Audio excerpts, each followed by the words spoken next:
Welcome to the Manifesting Formula. I'm Christine Rizzo. Oh my gosh, I'm so excited to be back, and I have a very special episode for you all. We are going to talk about the steps in solving any problem. What does this have to do with manifesting, you ask? I will tell you, if you can't solve your problems and you focus on them, you are going to keep creating more problems because the universe can only give you more of what you give thought to. You can tell it's my first episode back. I'm talking a lot. Keep listening, my friends, because I missed you, and so you can find out how to solve any problem.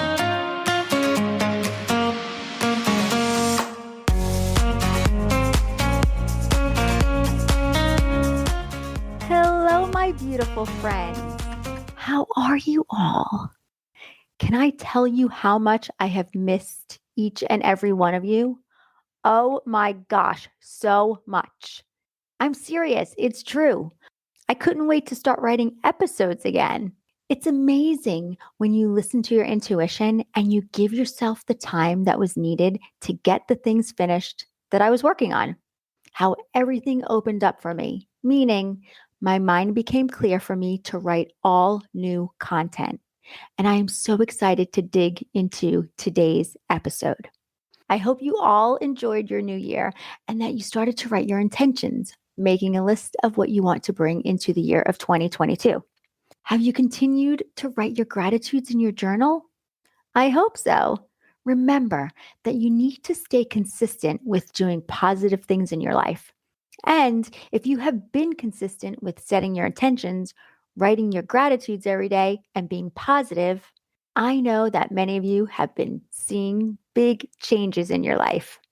You've started to feel the effects of good energy flowing around you. There are a few things that we are going to do before we jump into today's episode. First, I want to give a big shout out to Rincon Tarasco, I hope I said that right, who left me a short but very sweet 5-star review on Apple Podcasts. And this is what they wrote. This is hands down one of the best podcasts I have come across. This is one smart lady. Oh my gosh, thank you so much, my friend, for leaving me this review. Huge smiles creeping up my face. I truly appreciate you taking the time to leave me such a great review, and I totally agree with you. I think I'm one smart lady too.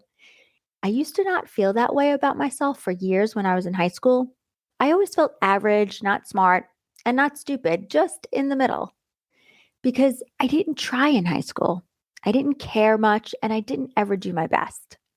What we were taught really wasn't interesting to me. I didn't care about history back then, let alone math beyond the basics. Who really needed to learn pre-calculus, let alone calculus, if you aren't going into a career that needed to use that? I always thought we should be learning about life situations, how to be in a relationship, or how to act like an adult, how to be a mom, how to handle any problem that may come our way in life. Now, that would have been interesting. And guess what? I would have gotten a 4.0. How do I know that? Because when I went to school to become a life coach, I knew that this is where my passion was. This is what I would excel in, and I did. I was one of the best life coaches in my class that I graduated with. And now I teach everything that I learned about life at my school. And our students are loving it. It is changing their lives, and they couldn't be happier. I had a passion to help others, and it comes out in my coaching, in my podcast, and in my teaching at the academy. So I agree with Rincon Tarasco. I am one smart lady. It was through finding my passion and running with that, realizing that I am and can be whoever I want to be, as long as I believe that to be my truth. We all have the power to believe that we are whoever we want to be through the words that we tell ourselves. Okay, my friends, it's time to come from a place of gratitude so we can feel the love for what we are thankful for. So, tell me, what are you thankful for today? Feel the love, feel the emotion of love, and sit in that feeling for a few minutes. Feel how good it feels. Take it in, my friends. Today, I'm grateful for the time that I took with centering myself, with writing content for the Academy, as well as writing content for new courses that I created and for writing content for this podcast. I am in the middle of creating a new online course called How You Can Solve Any Problem by Retraining Your Brain. So you can solve any problem. And in today's episode, you are going to get a little taste of the course. Oh my gosh, my friends, it's so good. And it's packed with lots of content with so much value given in this course. I can't wait to release it. Soon, my friends, I will keep you all updated. Get those journals out. It's time to add a few new affirmations to your list. Are you ready? Here we go. Number 1, I am becoming the most beautiful version of myself with each new day. Number 2, I release any old habits that no longer serve me. Number 3, I focus on what is in my power and ignore what I can't control. And number 4, I will keep pursuing my dreams until they manifest into my reality. Keep those journals close by. This is definitely an episode you will want to take lots of notes. Okay, let's get into today's episode. The first 3 steps to solving any problem. Problems are only problems when we give them meaning. What most people think are problems aren't usually problems at all. Most of our problems are due to our thinking. There are 6 steps to solving any problem, and I'm going to teach you all 6 so you can start manifesting the life you deserve to have. Some of you may not always need all 6, and some of you may need all 6 steps. But once you understand all 6, it will give you the formula to tackle any issue that comes your way. So write this down. Step 1 is you want to identify the problem that you are having. You want to separate all the facts from your thoughts. This is very important to understand. What is a thought and what is a fact? Because most of us will think that our thoughts are real facts when they aren't. Facts have to be provable in a court of law. They have to be something that everyone would agree upon.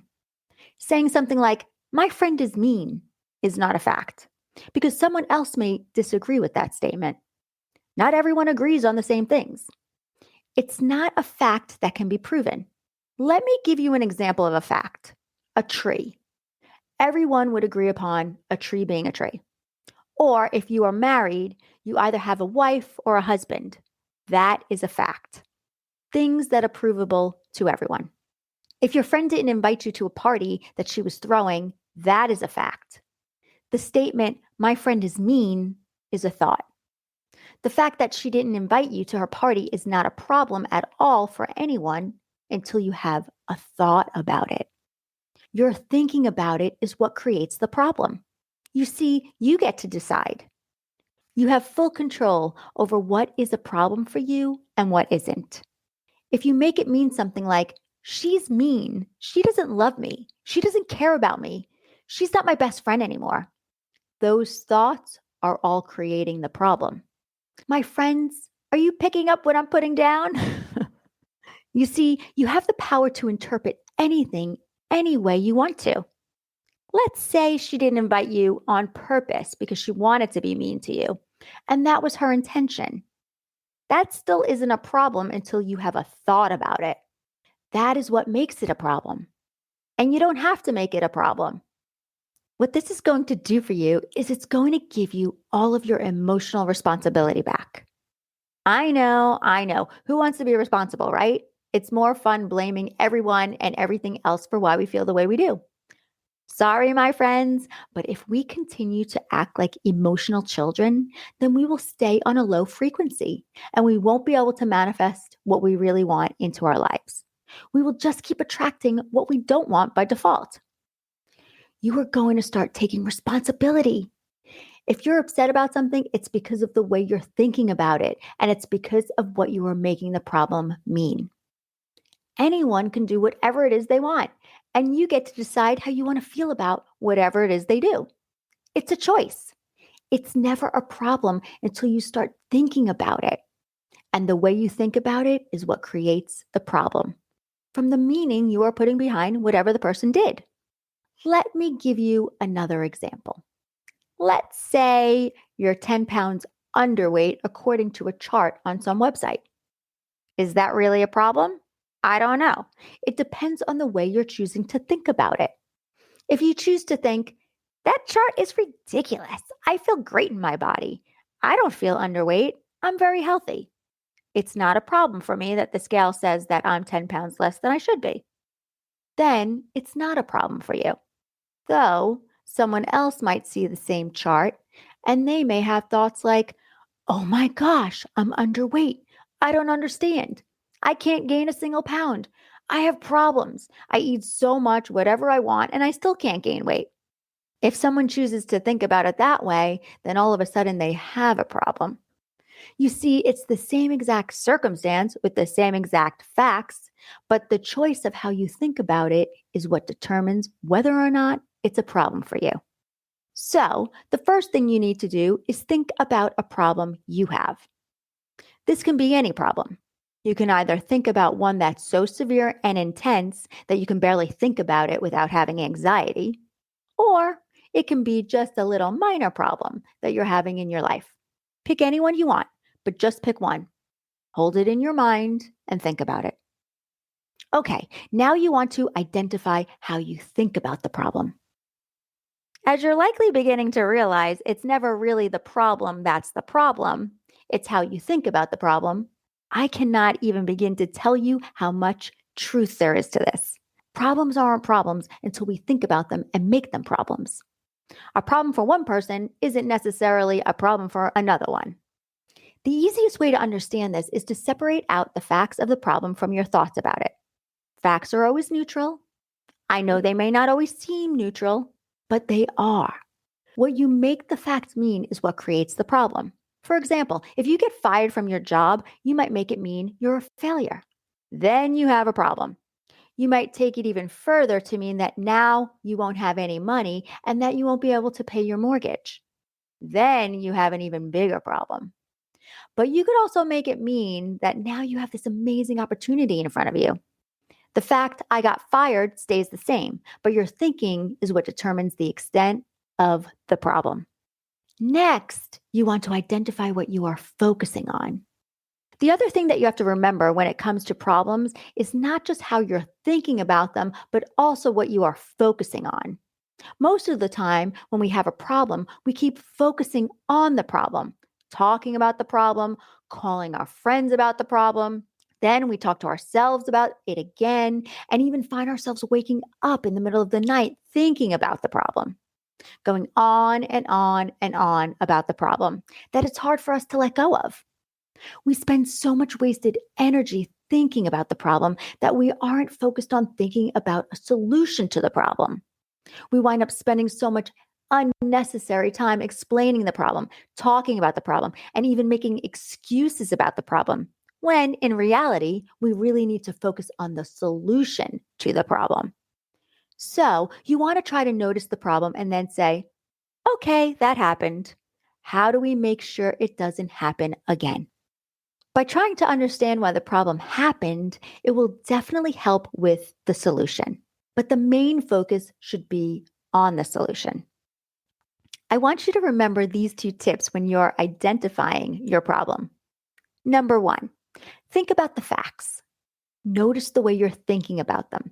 Ask yourself, is it helpful or is it not helping at all? Number two, ask yourself if you're focused on the problem or if you've put your mind to work on the solution. Those two tips right there can be seriously life-changing, my friends. So make sure to consider them as you identify the problem you want to work on. Okay, now for step two. You want to ask yourself, why is it a problem? Why is it a problem for you? Let me give you another example so I can show you that you can actually make something into a much larger problem or a smaller problem, depending on how you choose to think about it. I also want you to know that I am not in any way suggesting that you shouldn't think about anything as a problem. I just want you to understand that it's really your thinking that is making it a problem for you. Let's say that your child, and if you don't have any children, let's pretend that you do. Say your child takes a $20 bill out of your purse. You may say, I think I need to talk to my child to make sure that they know that they really shouldn't be taking money out of my purse. Or if your child already knows that they shouldn't, you may say, I'm definitely going to have a talk with them so that doesn't happen again. But another parent might say, oh my gosh, my child is a total thief and this is a huge problem. What else has he taken from me? Or they may say, this is a total reflection of me as their parent. I'm a horrible mother. Can you see how the way you think about something creates a certain level of problem in your world based on how you choose to think about it? I'm not saying that one way is better than the other in any way. What I'm saying is that you're the one that decides what kinds of problems you have. Mind blowing, I know. The main issue is that I see with so many people, actually, I should say most people, is that they don't own that they are the creators of their problems. They think that their problems are on the outside, when in actuality, they are the one causing their own problems. There's a huge problem with that. No pun intended. The problem with this is that you lose total control over ever solving your problem when you think the problem is outside of you. If you don't understand that you are the creator of the problem, it's very difficult for you to feel like you can ever solve it. But when you understand that you were the one creating the problem, you can then find peace with knowing and then solving your problem. You may need to rewind this section a few times to really take this in. A powerful question that you will want to ask yourself about your problem is, so what? Why is this a problem for you? So I want you to think about the problem that you brought up in your mind and think about the answer to the question, so what? Why is this a problem for me? How you answer these two questions will reveal your thinking about the problem. It will reveal why it's a problem for you.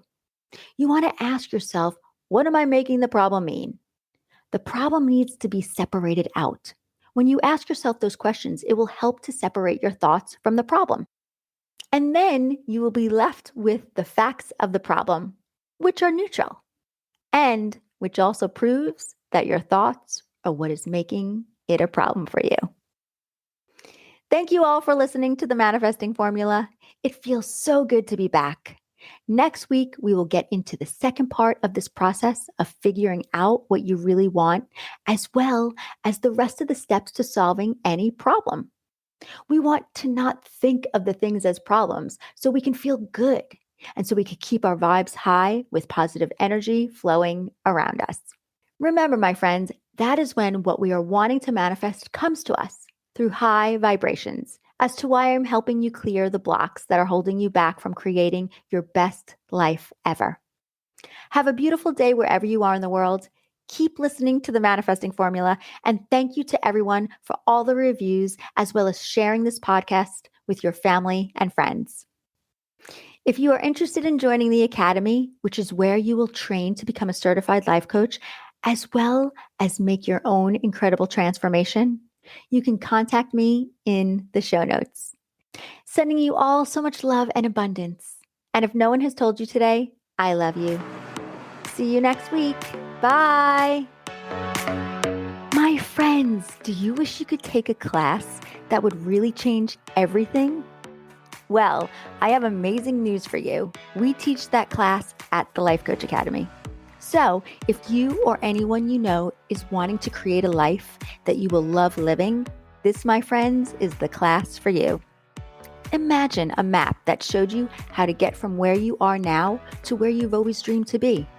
Imagine that this map showed you the exact steps for you to create the life you have always wanted, all in a very clear and simple way. Our program teaches you how to use the power of your mind to make your dreams come true. Your mind is the most powerful thing that you have in the world. Everything you do and the reality that you create are all caused by the thoughts within your mind. When you learn to manage the thoughts in your mind and see how easy it is to create the life you've always wanted, you will be blown away. The Life Coach Academy has the most amazing tools to help you create incredible results in your life. All you have to do is follow the simple steps we give you. So, what sets us apart from other coaching schools out there, you ask? We transform our students so they can transform their lives first. Our 6-month certification program is filled each week with life-changing information that you will learn and apply to your everyday situations. Spirituality, meditation, love, and gratitude are the conducting threads of our program because we know that mindfulness is where your power ultimately comes from. The Life Coach Academy is the only coaching school that offers this kind of spiritual teaching in their coach certification program. And our training is taught live 1 hour per week online from the comfort of your own home by me and Caro, who are the founders of the Academy. As part of the program, you will also meet with us for a weekly private coaching session to help with your personal transformation. Our program is very personal. We wanted a more one-on-one experience with only 8 students per class. So, if you crave this kind of freedom and purpose in your life, we would love for you to join our incredible group of students who are changing their lives and the lives of so many others around them. Many students have taken this course for their own personal transformation, while others take this course to become certified coaches. Either way, your life will be transformed into the person you have always wanted to be. My friends, you will create so much confidence within yourself by evolving into a person you didn't even know existed. And your personal transformation will become your professional resume, which is what the Life Coach Academy does best. Creates incredible, life-changing results. So, if you love what you are learning from this podcast, and if you have an interest in changing your life to one that you will love, head over to our website at www.thelifecoach.academy to read all about our incredible course. What you are going to learn in this training is going to blow your mind. Are you ready to change your life? Click the link in the show notes because this class, my friends, is the first step to creating the happy life you have always wanted.